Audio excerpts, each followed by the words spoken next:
When my daughter told me to go away after what she did to me, I smiled and said, okay. What she didn't know was that I'd already made a phone call that would change everything. My name is Marianne Caldwell, and at 58, I thought I understood what family meant. I thought I knew the difference between helping your children and quietly ruining yourself to keep their lives comfortable. I was wrong about a lot except one thing. Sometimes the people who hurt you most are the ones you've sacrificed everything for. It started on a Tuesday morning in March. I remember because I just finished my coffee and unfolded the newspaper when my phone rang. Tessa flashed on the screen, my oldest, 26, and my heart did that old reflexive leap it always did. After decades of motherhood, you'd think the feeling would dull. It never does. Every call still feels like a small gift. "Mom," she said, voice tight, "can you come over? We need to talk." That phrase, "we need to talk," has never carried good news. Still, she was my daughter, the little girl who used to crawl into my bed during thunderstorms and swear I was the bravest person alive. "Of course," I said. "Is everything okay?" "Everything's fine," she answered too quickly. "Just come when you can. We'll be here." I grabbed my coat and drove 15 minutes to Cedar Ridge, to the 4-bedroom colonial I'd bought for her family 3 years ago. Not rented, bought, in my name. I'd paid the mortgage $2,400 every month on a teacher's pension that didn't stretch as far as people imagine. But what mother looks at her daughter's struggle and says, "Good luck"? The house had the life I'd always wanted to give her. Safe neighborhood, good schools, a tidy fence, a backyard big enough for chasing and laughter. Tessa lived there with her husband, Evan, and my grandchildren, 7-year-old Noah and 4-year-old Mia. I couldn't afford that kind of stability when Tessa was growing up. Back then, we had a cramped apartment with thin walls and louder worries. I rang the bell, even though she'd told me I didn't have to. Respect was one boundary I still knew how to keep, even if my name sat on the deed. Evan opened the door. He didn't smile. He avoided my eyes and stepped aside like a man walking me into a storm. Tessa sat stiffly on the couch, one from the expensive set I'd helped them buy when they moved in. Her hands were clasped like she was holding something fragile together. The kids weren't downstairs, which was strange. Normally, they'd run to me with drawings and questions and small, bright stories. "Where are Noah and Mia?" I asked. "Upstairs," Tessa said. "Playing." Her gaze locked on mine, and my stomach tightened, as if my body already knew what my mind hadn't accepted. "Mom," she said, "we need to discuss the house situation." My heart began to race. I tried to imagine this ending well. Maybe Evan got the promotion. Maybe they were finally ready to start paying. Maybe finally they wanted to take responsibility. "What changes?" I asked carefully. "Are you ready to take over the payments? We can transition gradually." Tessa's expression cooled. Something sharp flickered behind her eyes. "That's not what we meant," she said.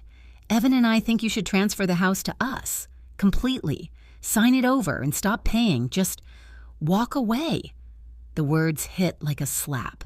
I stared at her, waiting for the punchline that didn't come. "You want me to give you a house worth hundreds of thousands of dollars," I said slowly. "For free?" Tessa's chin lifted. "You've been paying anyway," she said, as if that settled it. "It wouldn't change anything for you. It would change everything." "Marianne," Evan murmured, uneasy, but Tessa didn't even glance at him. I felt the room tilt not from dizziness, but from the sudden sick clarity that the conversation I'd driven over for wasn't about adulthood or independence. It was about entitlement. For a moment, I couldn't find my voice. I could hear my own pulse, loud as footsteps. "It would change everything," I said. "If I sign it over, I don't just stop making payments, I lose the asset. That house is my security, my retirement, my safety net." Tessa scoffed like I was being theatrical. "You have a pension. You have your own place. You don't need this, too." Need. The word scraped something raw in me. I'd needed sleep when I worked 2 jobs while she was in college. I'd needed help when my car broke down and I still had to show up for my students. I'd needed someone to say, "Mom, don't. You can't afford this." But I'd been the one doing the saving, the lifting, the sacrificing. Always. "Tessa," I said carefully, "I didn't buy this house for myself. I did it for you and the kids. But you told me when we did this that it was temporary, until you got approved, until Evan found stable work, until you got back on your feet. That was different, she snapped. That was an emergency. This is about what makes sense now. We want full ownership. It's weird living in a house. My mother owns. It makes us feel like children. The manipulation was neat, almost practiced. If I didn't hand over my future, I was infantilizing her. If I didn't surrender my last protection, I was the problem. I took a slow breath. I've paid tens of thousands in mortgage payments. I put down money I should have kept for myself.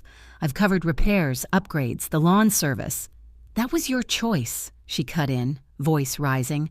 No one forced you. You act like we held a gun to your head. I stared at her. My daughter, the same girl who used to write me crooked little notes that said I love you to the moon. Now she sounded like a stranger who'd memorized the language of blame. You're right, I said, standing. My knees didn't shake, but my stomach did. No one forced me. I did it because I loved you.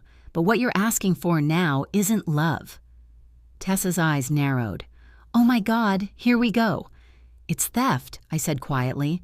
Her face went red, as if I'd insulted her existence. Theft? Are you serious? I'm your daughter. I'm asking for help. This isn't help, I said, steady now. This is you demanding a house after I've already poured my life savings into keeping you comfortable. Evan finally spoke, voice small. Maybe we can pay her back. Over time. Like a plan.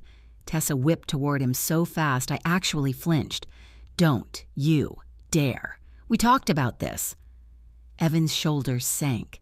He looked like a man who'd learned long ago that peace in the house was purchased by silence. I heard the muffled sound of children upstairs' light footsteps, a laugh innocent, unaware. The thought that they were listening to the tone, soaking up the entitlement like a language, made my chest ache. Tessa stepped forward, her voice dripping with contempt. After all we've been through, after the stress, after everything, you can't even do this one thing? The sentence landed like a trap. If I said no, I was selfish. If I said yes, I was ruined. I looked at her hands, those hands I used to hold crossing streets. I have done more than one thing, I said. I've done enough to endanger my own future, and I won't be bullied into doing more. Something in her expression changed. The last scrap of warmth slid away. Fine, she said, cold. If that's who you want to be, then leave. I blinked. Tessa? No, she snapped. Go away. We don't need your help, and we definitely don't need your guilt trips. Go away. The words hung in the air like poison. And then she took another step closer, close enough that I could see the tight tremor at the edge of her mouth, and she shoved me hard in the chest. I stumbled backward. My hip slammed into the sharp corner of the coffee table, pain shooting up my side. Mom! Evan shouted, springing up. Tessa, stop! But she shoved me again, harder, and my feet slipped on the hardwood. I fell back, my head cracking against the floor with a sickening thud. Stars burst behind my eyes. I tasted blood. Get out, she screamed, towering over me. Get out and don't come back! Evan dropped beside me, panicked hands trying to help me sit up. Marianne, are you okay? Tessa didn't look at me. Not once. She turned away like I was an inconvenience she'd finally managed to shove out of her day. I sat on the floor of the house I'd bought, bleeding, and felt something inside me snap, not bone. Illusion. I looked up at Evan, who whispered, shaken, I'm so sorry. I don't know what's gotten into her. But I did. Entitlement had gotten into her, and it had made a home inside. I'll be fine, I told Evan, even though I wasn't sure that was true. He helped me up with careful hands. My hips screamed. The back of my head throbbed like a drumbeat. I kept my face calm because I refused to give Tessa the satisfaction of seeing me fall apart. She still wouldn't look at me. I gathered my purse, fingers clumsy, and walked to the front door on legs that felt unfamiliar. At the threshold, I paused and turned back once, the way you do when you can't believe a moment is real. Tessa stood with her back to me, rigid, victorious. Go away, she'd said. I swallowed hard and forced something like a smile. Okay, sweetheart, I said quietly. I'll go away. She didn't turn. She didn't answer. What she didn't know was that I'd already made the phone call that would change everything. The drive home felt unreal. My hands trembled on the steering wheel. When I touched the back of my head, my fingers came away sticky. Blood. I kept blinking at stoplights, as if clearer vision would rewrite the last 10 minutes of my life. But there was nothing to rewrite. My own daughter had put her hands on me, in a house I paid for, then told me to leave like I was trespassing. When I pulled into my driveway, I sat in the car and stared at my modest 2-bedroom home. The paint around the windows was peeling. The front steps needed fixing. I'd been postponing repairs to keep up with the mortgage payment on Tessa's place. My home was aging while hers shined. Inside, I went. Straight to the bathroom mirror. A bruise was blooming along my cheekbone. There was dried blood in my hair. I looked like someone who'd survived something I never imagined could happen inside my own family. I cleaned up as best I could, then sat at my kitchen table with my laptop and a cup of tea I couldn't keep from shaking. There were calls I needed to make, decisions. But first, I needed to see the damage in numbers, because numbers don't gaslight you. I pulled up my statements and started adding. Mortgage payments, 3 years, repairs, appliances, landscaping, furniture, roof work, all the extras that were necessary when Tessa wanted them. The total climbed higher than I'd let myself admit. I'd poured well over $100,000 into that house money that could have cushioned my old age, kept my own home safe, let me breathe. And what did I get for it? A bruise, blood, and a command to disappear. I opened a new browser tab and looked up the number I needed. My fingers hovered over the keys for a heartbeat. Then I pictured Tessa's face above me, the coldness in her eyes as she screamed, "Get out!" I dialed. "Mortgage Services, this is Claire," a professional voice answered. "How can I help you?"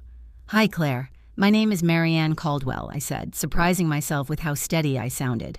"I need to discuss my account for 891 Cedar Ridge Lane." She verified my information, then said brightly, "I see your payments are actually ahead of schedule. That's wonderful. What can I do for you today?" "I need you to cancel the automatic payments immediately," I said. "Today?" A pause. "Of course. Are you experiencing financial hardship? We have options." "No," I said, voice firmer. "I'm choosing to stop paying on a property where I'm no longer welcome." Another pause, heavier this time. "All right, I can cancel the auto pay now." "Please do." "Done," she said. "Your next scheduled payment has been canceled. I'll transfer you to account management to discuss other options." Hold music filled my kitchen while twilight pressed against the windows. I pictured Tessa assuming I'd cool off, come crawling back, write another check like I always did. She didn't know me anymore, or maybe she never had. A new voice came on. "This is Daniel in account management. I understand you want to discuss your mortgage options." "Yes," I said. "I want to know what happens if I stop paying entirely." He explained the timeline. Default after 30 days, foreclosure proceedings after that, months of legal steps.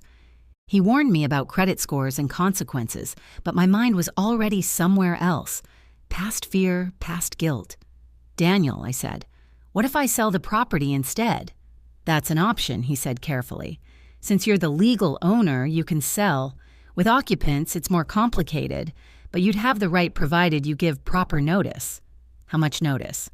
"Usually 30 days for month-to-month occupancy, but you should confirm with an attorney." When I hung up, the house was quiet. The tea was cold. And something in my chest, something cramped for years, finally loosened. This wasn't about revenge. It was about ending the enabling. I scrolled to a number I hadn't called in a long time.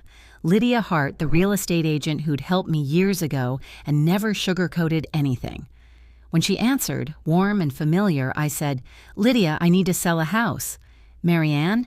Lydia's voice sharpened with concern. "Which house?" "The one in Cedar Ridge," I said. "The one I bought for Tessa." Silence, then a softer, "What happened?" So I told her. Not with dramatic flourishes, just the facts. The demand that I hand over the deed, the way Tessa dismissed my future like it was an inconvenience, the shove, the fall, the blood. When I finished, Lydia's tone had turned icy. "She put her hands on you." "Twice," I said, and then told me to leave. "I'm sorry," she said, and she meant it. "Now listen carefully. If you're sure you want to do this, we'll do it professionally, by the book. You'll need proper notice for occupancy. I can connect you with an attorney to make sure every step is clean." "I don't want chaos," I said. "I want consequences." "Honey," Lydia replied, "consequences are clean when you do them right." The next morning, I signed the listing agreement. My hand shook once, not from fear, but from a strange grief. It hurt to accept that the daughter I'd raised could look at my sacrifice and call it nothing. But that grief didn't mean I should keep bleeding to prove my love. Tessa, of course, didn't know yet. My phone stayed on silent, but it still lit up like a warning signal, missed calls, texts, voicemails. First angry, then pleading, then venomous. I didn't listen to them all. I didn't need to. I'd heard everything I needed to hear in her living room while I lay on the floor. A few messages made it through before I blocked her completely. "You can't do this to us. Think about the kids. Stop being dramatic. If you sell, you'll never see Noah and Mia again." That last one took my breath for a moment. Grandchildren are the softest parts of us. And she knew it. She knew exactly where to press. But then I pictured Noah and Mia upstairs, laughing while their mother shoved their grandmother. I pictured the lesson they'd absorb if I stayed. That love means tolerating abuse. That generosity is something you can demand. That the person with the giving hand should keep it open even when it's bruised. I couldn't teach them that. Not anymore. Lydia staged the house and took photos. A sign went up on the lawn. I didn't drive by, but I didn't have to. By that evening, Evan was calling from unknown numbers, voice tight with panic. "Marianne, please, Tessa didn't think you were serious." I almost laughed at the phrasing. Didn't think I was serious about my own life. "Evan," I said calmly, "I was serious the day I bought that house. I was serious for 3 years. Now I'm serious about stopping." "But where are we supposed to go?" he asked. "That was a question," I said, for before she shoved me to the floor. 2 days after the listing went live, Lydia called with the kind of tone realtors reserve for good news. "We have offers," she said, "multiple above asking." My stomach flipped, not with excitement, but finality. This was happening.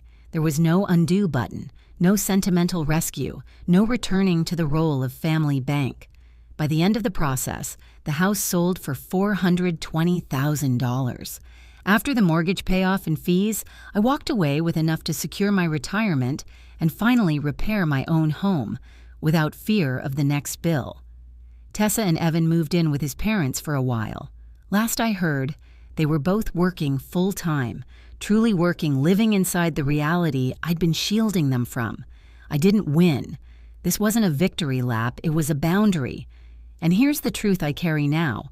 Unconditional love doesn't mean unconditional access. Love without respect isn't love. It's a vending machine that never stops dispensing, even when it's empty. Someday, when Noah and Mia are older, they may understand why their grandmother had to say no, why I had to walk away when I was told to go away, why okay wasn't surrender.